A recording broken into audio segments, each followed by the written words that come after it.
যোৱাকালি আপোনালোকে গম পাইছে যে বহুত আমাৰ পুলিং বুথত বিজেপিৰ MLA, বিজেপিৰ কেণ্ডিডেট আৰু বিজেপিৰ নেতা গুণ্ডাই মিলি বহুত ৰেগিং কৰিছে।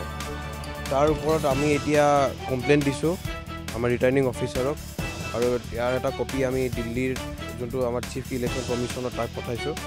এটা কপি আমি গুৱাহাটী আমাৰ যোনটো জনতা ভৱনত আছে ষ্টেট ইলেকশ্যন অফিচ তাতো পঠাইছোঁ। তাত আপোনালোকে দেখা পাইছে যে ইয়াত লিষ্টখন আপোনালোকক মই দি দিম। তাত বহুতকেইটা চেণ্টাৰ 33টা চেণ্টাৰত ৰেগিং চলিছে।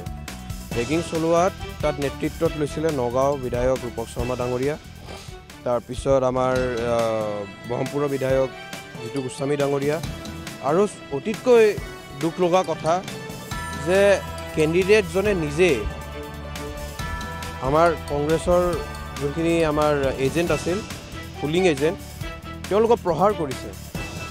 তাত কেমেৰাত আপোনালোকেও নিউজত দেখা পাইছে যে বহুত ভিডিঅ' এটা ভাইৰেল হৈছে। তাৰপিছত আমাৰ এজেণ্টৰ ওপৰত যেনেকৈ প্ৰহাৰ কৰিছে আৰু যেনেকৈ ৰেগিং কৰিলে, তাৰ উপৰিতো আমাৰ যোনখিনি প্ৰশাসনৰ ওপৰতো আমি আমাৰ যোনটো বিশ্বাস সেইটো হেৰাইছোঁ, SPৰ ওপৰত হেৰাইছোঁ, পুলিচৰ ওপৰত হেৰাইছোঁ, তাৰপিছত আমি আমাৰ DCৰ ওপৰতো হেৰাইছোঁ, এডমিনিষ্ট্ৰেশ্যনৰ ওপৰতো হেৰাইছোঁ। সেইকাৰণে আমি নিজৰ যোনটো জাষ্টিছৰ কাৰণে আমি এটা কমপ্লেইন দিব আহিছোঁ আমাৰ নগাঁৱৰ যোনটো আমাৰ 88 চামগুৰি LAC ৰিটাৰ্নিং অফিচাৰক কাশ্যপ ডাঙৰীয়াক। এইখিনি দি আমাৰ যে ৰিপুলিং হয় 33টা পুলিং ষ্টেচনত, সেই ৰিপুলিঙৰ আমি দাবী জনাইছোঁ। আমি বাৰম্বাৰ, মই কেণ্ডিডেট হিচাপেও মই বাৰম্বাৰ যেতিয়া আমি গম পাইছোঁ যে অমুকটো চেণ্টাৰত হৈ আছে, আমি ডাইৰেক্ট নাম্বাৰটো লিখি পেলাই আমি তাৰ ছেক্টৰ অফিচাৰক ফোন কৰোঁ, তাৰপিছত আমাৰ ইলেকশ্যন অফিচাৰক ফোন কৰোঁ, SPক ফোন কৰোঁ। SPয়েতো আমাৰ নেতা ৰকিবুল হাছান ডাঙৰীয়াৰ নাম্বাৰটোৱে ব্লক লিষ্টত ৰাখি থৈ দিছে, যোনটো ৰিঙো নহয়। তাৰপিছত আমি DCক ফোন কৰোঁ, তেওঁলোকে একদম লেহেমীয়াভাৱে এটা ৰিপ্লাই দিয়ে, যোনটো এজন DC আৰু SPৰ সেইটো ৰিপ্লাই হ'ব নোৱাৰে। আৰু মই অফিচিয়েল কেণ্ডিডেট হয় আমাৰ প্ৰধান বিৰোধী দল কংগ্ৰেছৰ, তে এনেকৈ এটা ৰিপ্লাই দিয়াটো আমি ভাল পোৱা নাই। আমিও তেওঁলোকৰো ওপৰত আমি পুলিচ অবজাৰ্ভাৰত আমি দিছিলোঁ, তাৰপিছত DCৰ ওপৰতো এতিয়া আমি আস্থা হেৰাইছোঁ। সেইকাৰণে আমি নিৰ্বাচন আয়োগৰ ওপৰতে আমি আস্থাটো ৰাখি আমি এই কমপ্লেইনটো দি আহিছোঁ। একপক্ষ হয়। আমি বহুত জেগাত দেখা পাইছোঁ আমাৰ নেতা কৰ্মী যোনে ৰাস্তাত ঘূৰি ফুৰে, ইমান যে কাণ্ড হৈছে। তাত আপোনালোকে দেখা পাব যে প্ৰথম যদি ক'ৰবাত জিতু গোস্বামী গুচি যায়, তাৰপিছত অলপ দেৰি পিছতে SPৰ গাড়ীখন আহে। সেইটো কি এদিন দুদিন হ'ব পাৰে, সদায় কেনেকৈ হ'ব পাৰে? আৰু আমাৰ এজন চালফা সুৰেশ বৰা ডাঙৰীয়া ক'লে সেইটো ভুল হ'ব, তেওঁ চালফা হয়, এতিয়া আকৌ আলফালৈ পৰিণত হৈছে।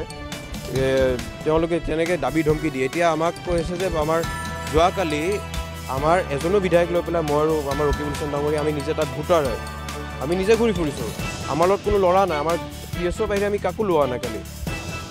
তাৰপিছত কেনেকৈ ভোটাৰ নোহোৱাকৈ ৰূপক শৰ্মা, জিতু গোস্বামী, সুৰেশ বৰা আৰু তেওঁৰ সাংগু পাংগু কেনেকৈ তাত চামগুৰি বিধানসভা সমষ্টিৰ বিভিন্ন ভোটিং চেণ্টাৰত কেনেকৈ প্ৰৱেশ কৰিব পাৰিছে।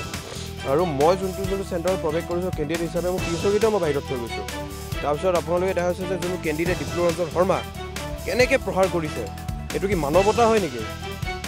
হ'ব পাৰে যে আমি বেলেগ পাৰ্টিৰ হ'ব পাৰোঁ, কিন্তু প্ৰথমতেতো মানৱতাটো আহে।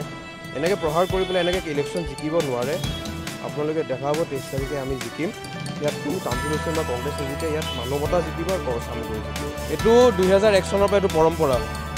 2001 চনৰ পৰা যেতিয়া মোৰ দেউতা বা আমাৰ চামগুৰিৰ নেতা ৰকিবুল হাছান ডাঙৰীয়া যেতিয়া নিৰ্বাচনত উঠিছিল, 2001 চনৰ পৰা এই নিৰ্বাচনৰ পিছদিনাই ভোট গণনাৰ আগতেই একদম বম চম ফুটাই একদম পূৰা পটকা চটকা ফুটাই একদম পূৰা উল্লহ মানক বনায়, কিন্তু যেতিয়া ৰিজাল্ট হয় তাত কংগ্ৰেছ জিকে।